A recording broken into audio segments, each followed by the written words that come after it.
Hello everyone, welcome to Rainbow Infinity. Today I'll be reading Axolotl222's How to Throw Yourself at the Ground and Miss. If you like the reading, be sure to like, comment, and subscribe. Please enjoy. Chapter 1. The sculptor wiped the sweat off her brow, letting out a satisfied sigh. She took a step back, then turned to address her queen.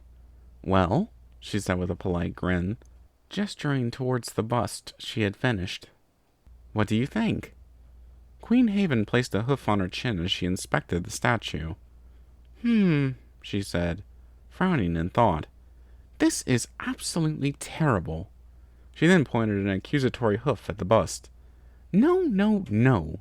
Literally everything about this is wrong. Is this even supposed to be me? I mean, just look at that chin. That is way too bulbous for me. I'm much prettier than that. Meanwhile, two of the royal guards stood by, keeping a silent vigil over the courtyard as their queen continued her art critiques. Well, at least one of them was. The other was snickering to himself, his phone tucked under his wing in a way he thought was stealthy. He stopped laughing, however, once the guard's mare beside stepped on his hoof.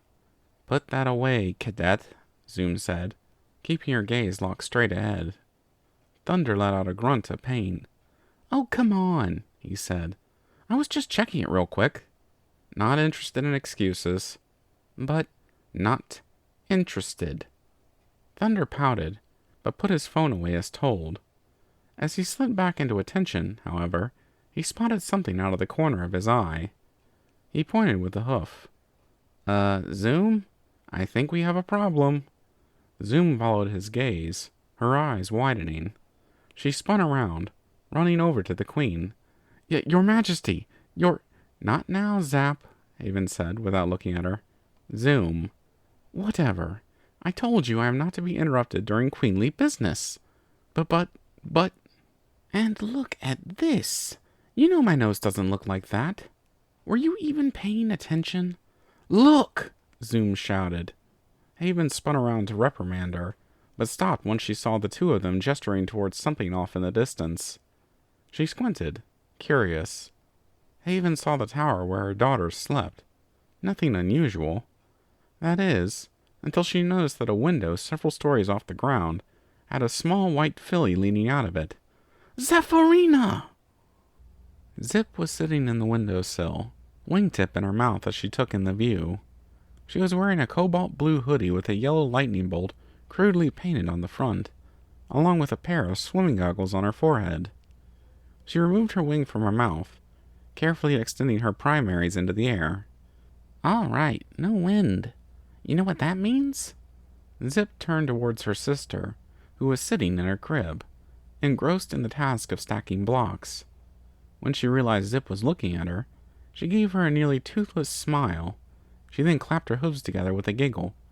"That's right, little Pip," Zipp said, affectionately running a hoof through her hair. "Your big sister's gonna be the first Pegasus to fly in thousands of moons." Zipp then pulled her goggles down before leaning out the window. "Hear that, Equestria? I'm gonna fly." "Zephyrina!" "Oh, hi, Mommy." Haven skipped to a halt just below the tower, with Zoom and Thunder in tow. "What are you doing? You get down from there this instant." "But, Mommy, I'm gonna do it. I'm gonna fly, just like you said I could," Zipp said with a grin so large it could be seen from the ground. "Zephyrina, you get down here this instant before you hurt yourself." "Silly, Mommy, I'll be fine. I did the math," Zipp said proudly. "Enough of this nonsense. Zephyrina, you cannot fly." "But, Mommy, you told me I could do it," Zipp pouted. "I said no such thing. You told me I could do it as long as I didn't give up." Haven stuttered as the memory came back to her. "Well, I suppose. And didn't you say I should never give up on my dreams? That I need to live life to the fullest?" "Well, you see, what I meant was..." Haven frantically looked back and forth between Zoom and Thunder, silently pleading for help. Zipp?" Zoom cautiously asked. "You see, your mother was..." "Lying?" Thunder added. Zoom and Haven both turned to glare at Thunder before looking back to Zipp. The filly slowly frowned. "Oh," she said, disappointed. "So, dreams don't really come true then?" "Usually no, even with lots of hard work." Thunder swallowed. Not really. So life is just biding your time until death comes and sends you into an eternal nothingness? Kinda? Huh, Zipp said, leaning away from the window. The three let out a collective sigh of relief. "Oh, thank goodness," Haven said. "Wait," Zipp said. Queen Haven froze. "If life is meaningless," she continued, "but we only get one chance at it, then I better make the most of it." "Oh no," Thunder said. "She's full of unyielding optimism again." Zipp then leapt off the windowsill. "I'm a wonderbolt." "No!" Haven wailed. She collapsed onto the ground, burying her face into her hooves. A million thoughts raced through her head. How could this have happened? Why didn't she put a safety latch on the window? Why didn't she station a guard outside their bedroom?